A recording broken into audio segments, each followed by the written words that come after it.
Hello future leaders, welcome to this channel. मेरा नाम है Yuvraj Singh Shekhawat and before starting this lecture always remember one thing, be a spokesperson for India. अब आप सभी को एक न्यूज तो जरूर पता चल गई होगी कि कल जो भी यूजर्स हैं एक्स के, यानी कि फॉर्मर ट्विटर के, जिसको अब एलन मस्क के द्वारा ओन किया जाता है, वहां पे काफी सारे आपको मल्टीपल आउटेजेस देखने को मिले। और सिर्फ इंडिया में नहीं, ये हमें ग्लोबल लेवल पे देखने को मिला, जैसे वो ऑस्ट्रेलिया हो, यूके हो, यूएस हो, इंडिया में। अब जब मैं ग्लोबल आउटेजेस की बात करता हूं, आउटेजेस का मतलब यह है कि जब आप कोई भी वेबसाइट, कोई भी ऐप को यूज कर रहे हैं और वहां पे जो उनकी सर्विसेज है वो टेम्परेरी लेवल पे हॉल्ट हो जाती है, यानी कि रुक जाती है। और ऐसा जब हम ग्लोबल लेवल पे देखते हैं तो हम उन्हें ग्लोबल आउटेजेस कहते हैं।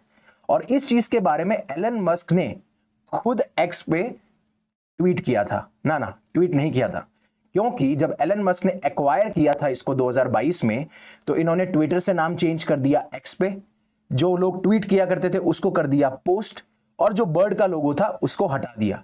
तो इन्होंने पोस्ट किया था, ना कि ट्वीट किया था। तो उन्होंने बोला कि अभी प्रेजेंटली जो एक्स है वो एक साइबर अटैक के अंदर है, जो कि बहुत बड़ा मैसिव साइबर अटैक है। हमेशा हमें हर दिन साइबर अटैक्स को फेस करना पड़ता है, बट ये बहुत ज्यादा बड़ा है। और मुझे ऐसा लगता है कोई ना कोई कंट्री या फिर कोई ना कोई एक बहुत बड़ा ग्रुप इसके पीछे शामिल है। और उसके बाद में नाम निकल के आता है ईरान का, नाम निकल के आता है यूक्रेन का, और नाम निकल के आता है डार्क स्टॉर्म का। तो इन सारों के बारे में बात करेंगे। बट जैसा इन्होंने, बाकी जो न्यूज एजेंसीज थी, उन्होंने बताया कि किस तरीके से मस्क ने बोला कि हम एक्स जो है वो एक मैसिव साइबर अटैक के अंदर है, और फिर डार्क स्टॉर्म ने इसकी रिस्पॉन्सिबिलिटी ली। अब इसमें कितनी सच्चाई है, कौन कौन से एंगल्स हैं, कौन कौन से नेशंस हैं, उससे पहले होता क्या है आपको पता है कि एक डाउन डिटेक्टर वेबसाइट है जो कि ये सारे डिसरप्शंस और आउटेजेस के बारे में आपको रिपोर्ट देती है। आप यहां पे देख सकते हैं, ये डाउन डिटेक्टर है जहां पे रियल टाइम प्रॉब्लम और आउटेज को मॉनिटर किया जाता है। अब इसके तहत होता क्या है कि अराउंड जो 52% जो लोग एक्सेस करना चाह रहे थे या फिर एक्स में लॉगिन करना चाह रहे थे, वो नहीं पॉसिबल हो पा रहा था। और 40% लोगों को तो ऐप में इशू आ रहा था जब वो कुछ भी पोस्ट करना चाह रहे थे। अब ऐसे कल 3 मल्टीपल आउटेजेस हमें देखने को मिले। एक आपको इस टाइम पे देखने को मिलेगा, लोग बता रहे हैं कि इट इज अराउंड 3:32 और 3:30। फिर एक अराउंड आपको 7:30 के आसपास मिलेगा, और एक अराउंड आपको यहां पे मिलेगा 8:30 या 8:45 के आसपास। टाइमिंग में थोड़ा ऊपर नीचे हो तो इट डजेंट मैटर, बिकॉज हम यहां पे कंसेप्ट्स की बात कर रहे हैं। और फिर इतने यूजर्स जो उसको यूज कर रहे थे, क्योंकि आप लॉगिन नहीं कर पा रहे हैं, आप कुछ पोस्ट नहीं कर पा रहे हैं, तो वो इतने फ्रस्ट्रेटेड हो चुके थे कि उन्होंने बोला कि एलन मस्क को उन्होंने ये बोला कि आप अपने आप को खुद ही फायर कर लीजिए। क्योंकि जब एलन मस्क ने एक्स यानी कि ट्विटर को जब एक्वायर किया था, तो उन्होंने 80% जो एम्प्लॉयज थे उनको फायर कर दिया था। और हमेशा एलन मस्क का ये रहता है कि जो लोग इनएफिशिएंट हैं, जो लोग जिस प्रोडक्ट पे काम कर रहे हैं, अगर वो उस चीज को अच्छे से नहीं संभाल सकते तो उनका कोई राइट नहीं है कि वो काम करें। और उसी वजह से काफी हजारों की तादाद में जो फ्रस्ट्रेटेड यूजर्स होते हैं वो ये कहते हैं कि आप अपने आप को फायर कर लीजिए। और काफी लोग तो इनका मजाक भी उड़ाते हुए आते हैं, ठीक है। जैसे बोलते हैं कि आपको अपने प्रोडक्ट पे फोकस करना चाहिए इंस्टेड ऑफ आप लोगों को ब्लेम करते रहते हो। फिर उसके बाद में एक पर्सन ने बोला कि एक्स तो पूरे दिन भर डाउन था, क्या कोई ये पोस्ट देख सकता है? अगर कोई ये पोस्ट देख सकता है तो हाथ खड़ा करे। तो आप देख सकते हैं कि किस तरीके से एलन मस्क की पिक्चर का यूज करते हुए एक बहुत ही प्यारा सा सरकाज़म जो है वो आपको देखने को मिलता है एक्स के ऊपर। फिर डॉक्टर किरण जे पटेल हैं, वो कहते हैं पहले डिपार्टमेंट ऑफ गवर्नमेंट एफिशिएंसी, फिर उसके बाद में टेस्ला, और अब एक्स डाउन है, यानी कि एलन मस्क जो है ही इज सिंकिंग। तो हम बात करेंगे कि कैसे डॉज, कैसे टेस्ला, बट पहले ये देखते हैं कि जो ये साइबर अटैक हुआ है इसकी रिस्पॉन्सिबिलिटी किसने ली है। उसने ली है डार्क स्टॉर्म ने। तो डार्क स्टॉर्म ने टेलीग्राम पे ये बताया कि ये हमने अटैक करवाया है, और ये एक प्रो पैलेस्टीनियन ग्रुप है। यहां ध्यान रखिएगा, it is a pro Palestinian group जिन्होंने ये अटैक की जिम्मेदारी ली है। अब ये जो डार्क स्टॉर्म टीम है जो कि 2023 में फॉर्म हुआ था as a pro Palestinian collective, अब इस ग्रुप ने पहले भी ऐसे टारगेट्स करवाए हैं, चाहे से वो नेटो कंट्रीज की वेबसाइट पे हो, इजराइल के ऊपर हो, या फिर वो नेशंस जो कि इजराइल को सपोर्ट कर रहे हो। देखिए, आपको एक चीज मैंने हमेशा बताई है कि जो पैलेस्टीनियंस हैं उनको सपोर्ट कौन करते हैं? पैलेस्टीनियंस को सपोर्ट कौन करते हैं? पैलेस्टीनियंस को सपोर्ट आपको मोस्टली ईरान के द्वारा देखने को मिलता है, जो अपने ग्रुप, जो अपने प्रॉक्सीज का यूज करता है, जिसमें आपका हमास हो गया, जिसमें मैं 3H की बात करता हूं, हमास, हेजबुल्लाह, हाउदीज, इनका यूज करते हुए पाया जाता है। तो अब ये जो डार्क स्टॉर्म टीम है, जो कि एक प्रो पैलेस्टीन ग्रुप है, यानी जो पैलेस्टीन कॉज है उसको सपोर्ट करते हुए नजर आती है, तो ये अटकलें लगाई जा रही हैं कि कहीं ना कहीं ईरान ने इन्हें सोर्सेस प्रोवाइड कराए हैं, ईरान ने इन्हें बैकिंग दी है इन प्रॉक्सीज के द्वारा, या फिर डायरेक्टली ईरान ने बैकिंग की है। अब इन्होंने अटैक कैसे किया? अटैक किया गया था जिस अटैक का नाम होता है distributed denial of service attack, यानी कि DDoS अटैक। अब एक बात समझिए, आप एक ट्रैफिक सिग्नल पे हैं, राइट? अब आप जब ट्रैफिक सिग्नल पे पहुंचते हैं तो आपको जैम देखने को मिलता है, राइट? अब आप रुके हुए हैं, अब ना तो आप आगे जा पा रहे हैं ना आप पीछे जा पा रहे हैं। क्यों? क्योंकि उस ट्रैफिक सिग्नल पे इंटेंशनली कुछ ऐसे फेक राइडर्स और ड्राइवर्स हैं जिनको वहां पे तैनात किया गया है, राइट? और अब उन्होंने पूरे ट्रैफिक जैम को ब्लॉक कर दिया है, जिसकी वजह से आप आगे पीछे नहीं जा सकते। सेम ये ट्रैफिक जैम हमें जब इंटरनेट पे देखने को मिले, जब फेक यूजर्स, फेक बॉट्स इतना हजारों की तादाद में, लाखों की तादाद में किसी ऐप को, किसी सर्विस को यूज करें, तो वो वहां पे जाम हो जाती है, वो डिसरप्ट हो जाती है और फिर कुछ टाइम के लिए हमें आउटेजेस देखने को मिलते हैं। ऐसा ही अटैक प्लान किया गया इस ग्रुप के द्वारा, डार्क स्टॉर्म टीम के द्वारा, जिसे हम DDoS अटैक कहते हैं। तो प्लीज ध्यान रखिएगा, ये यूपीएससी सिविल सर्विसेज के लिए बहुत इंपॉर्टेंट भी हो सकता है। अब इन्होंने हालांकि जो टेलीग्राम पोस्ट है वहां पे इसकी क्लेम किया कि हमने ये अटैक किया है, बट अभी तक पुष्टि नहीं हो पाई है। लेकिन जिस हिसाब से रिसोर्सेज को यूज किया गया है, तो लगता है कि इस टीम को बैकिंग मिली है किसी ना किसी कंट्री के द्वारा। और अगर ये प्रो पैलेस्टीनियन है तो ऑब्वियस सी बात है इजराइल और यूएस तो इसको स्पॉन्सर करेगा नहीं। बड़ा मेजर प्लेयर उस रीजन से आता है ईरान, तो ईरान ने स्पॉन्सर किया होगा और यही सबसे ज्यादा अटकलें लगाई जा रही हैं। आगे बढ़ने से पहले अनअकैडमी आपके लिए लेके आया है एक हॉली ऑफर ऑन यूपीएससी सब्सक्रिप्शन, जिसमें कि आपको फ्लैट 60% ऑफ मिलेगा और जितने भी महीने का, यानी कि आप 12 मंथ्स का सब्सक्रिप्शन लेते हैं तो आपको आने वाले टाइम पे 6 महीने का सब्सक्रिप्शन और फ्री मिलेगा। और अगर आपको मैक्सिमम डिस्काउंट लेना है तो आपको मेरा कोड यूज करना है, दैट इज यूवी पाजी वाला UV&50।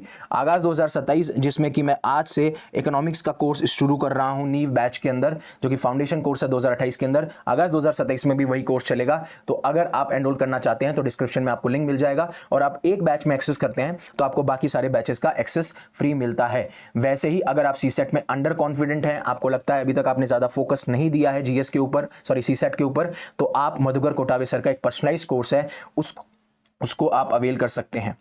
अब जब एलन मस्क ने ट्रेसिंग शुरू किया तो दूसरी बात ये निकल के आती है कि जो आईपी एड्रेस हमने ट्रेस किया है वो ये बोलते हैं कि वो एक यूक्रेन में एक जगह है, वहां से हमने ये आईपी एड्रेस ट्रेस किया, तो वहां पे यूक्रेन का एंगल निकल के आता है।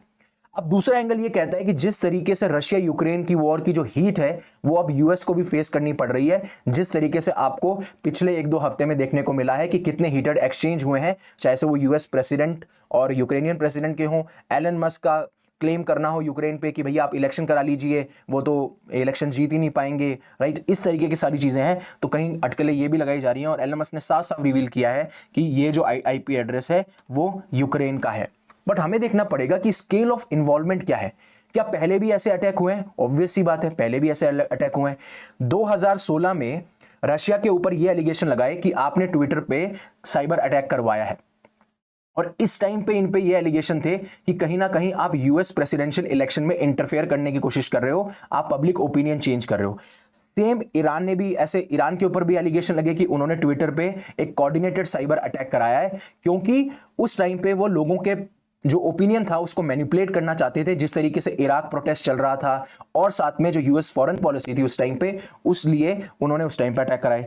फिर 2020 के अंदर ट्विटर ने अराउंड 17,000 ऐसे अकाउंट्स, यानी ऐसे अकाउंट्स को रिमूव किया, ऐसे अकाउंट्स को हटाया जो कि फेक अकाउंट्स थे। उनका मकसद सिर्फ एक था कि वो प्रो चाइना प्रोपेगेंडा वहां पे फैलाएं, जिससे कि लोग समझ सकें कि चाइना कंट्री बहुत ज्यादा सुप्रीम है, बहुत ज्यादा बड़ी है। और ऐसा ही 2020 में नॉर्थ कोरिया ने भी साइबर अटैक करवाया था ट्विटर के ऊपर। तो ये सारे अटैक्स हमें पहले भी देखने को मिले हैं।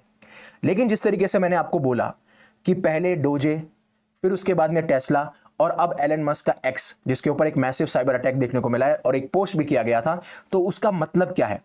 अब अभी आपको पता है कि टेस्ला जो है वो बहुत ज्यादा बैकलैश, बहुत ज्यादा प्रोटेस्ट जो है वो डील कर रहा है, उसको फेस कर रहा है। और जहां पे भी उसके डीलरशिप वाले सेंटर्स हैं अलग अलग जगह, चाहे से वो यूएस के अंदर हो या यूरोप के अंदर हो, वहां पे वेंडलिज्म के एक्ट देखने को मिल रहे हैं, यानी कि लोग इंटेंशनली वहां के जो शोरूम्स हैं उन पे अटैक हमें देखने को मिल रहा है।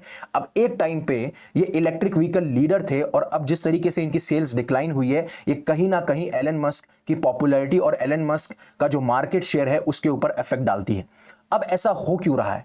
क्योंकि जब से एलन मस्क पॉलिटिकली इन्वॉल्व हुए हैं और स्पेशली जब से वो डोनाल्ड ट्रंप के साथ में आए हैं, तो काफी सारे ऐसे लोग जो डोनाल्ड ट्रंप को पसंद नहीं करते या फिर उनकी आइडियोलॉजी से वो सहमत नहीं है, अलाइन नहीं है, इंक्लाइन नहीं है, तो ऐसे लोग जो हैं वो एलन मस्क को भी अब बॉयकॉट कर रहे हैं और स्पेशली उनके प्रोडक्ट्स को, जिसमें कि मेजरली आपको पता है टेस्ला है, राइट। और इस तरीके से उनके ऊपर सारी चीजें देखी जा रही हैं। अब मस्क के ऊपर ये एक और एलिगेशन लगते हैं कि जिस तरीके से वो अथॉरिटी दिखाते हुए नजर आते हैं और उन्होंने काफी सारे कंट्रोवर्शियल जेस्चर्स भी बनाए, जैसे कि उन्होंने नाजी सैल्यूट किया था जब ट्रंप का इनॉग्रेशन इवेंट चल रहा था। जब मैं ऑथोरिटेरियनिज्म की बात करता हूं तो वहां मैं बात करता हूं कि जो पावर है वो सिर्फ एक या फिर एक ग्रुप ऑफ लीडर के बीच में ही लोकेटेड है, यानी कि सेंटर्ड है, उन्हीं के आसपास में पावर है। और इसी वजह से एक ग्रुप भी बनाया गया है, टेक डाउन टेस्ला, जिसने कि प्लान किया है कि हम आने वाले टाइम पे ऐसे 100 डिमॉन्स्ट्रेशंस ग्लोबली करेंगे, जिससे कि हम जो टेस्ला का मार्केट है उसको हम वीक कर सकें। ये सारी चीजें हमें देखने को मिल रही हैं। तो पहला हो गया टेस्ला, दूसरा आपने एक्स को देखा। तीसरी बात करते हैं जो मस्क का डिपार्टमेंट है, गवर्नमेंट ऑफ एफिशिएंसी, जिसको बनाया गया था ट्रंप सरकार के अंदर और लीड किया जा रहा है मस्क का। इसका मकसद ये था कि जितने भी डिपार्टमेंट काम कर रहे हैं यूएस एडमिनिस्ट्रेशन के तहत, उनकी एफिशिएंसी को चेंज किया जाए, चेक किया जाए। बट अब क्रिटिक्स ये आर्ग्यू कर रहे हैं कि जिस तरीके से कांग्रेस की अथॉरिटी हुआ करती थी, क्या क्या स्पेंडिंग होनी चाहिए उसको ओवरराइड किया जा रहा है, उसको ओवर पावर किया जा रहा है, और इसका मतलब है कि आप कॉन्स्टिट्यूशनल प्रिंसिपल्स को वायलेट कर रहे हो। और यहां पे एक क्रिटिसिज्म देखने को मिलता है। और दूसरा कि एक लेवल पे जहां पे आप जो फेडरल सर्विसेज हैं, अब मतलब एलन मस्क को क्या कहा जाता है, एलन मस्क को हिपोक्रेट कर दिया जाता है और कहते हैं कि एक तरफ तो आप फेडरल सर्विसेज के लिए जो पैसा दिया जाता था उसको कट कर रहे हो, और दूसरी तरफ जो आपका स्पेस एक्स है, आपका टेस्ला है, वहां पे आप गवर्नमेंट की फंडिंग ले रहे हो। तो ये सारे एलिगेशंस जो हैं वो उन पे लगाए जा रहे हैं, जिसकी वजह से एलन मस्क की जो पॉपुलैरिटी हुआ करती थी वो खत्म होती जा रही है। और साथ साथ में जो टेस्ला है, स्पेस एक्स है, डोजे है, उनके ऊपर भी उनको क्रिटिसिज्म देखने को फेस मिल रहा है। और स्पेशली जिस तरीके से टेस्ला का जो मार्केट है वो गिरता जा रहा है, और इसीलिए शायद अब टेस्ला जो है वो बाकी और मार्केट्स को एक्सप्लोर कर रहा है, स्पेशली इंडिया को, जिसमें वो यूएस प्रेसिडेंट डोनाल्ड ट्रंप की मदद लेते हुए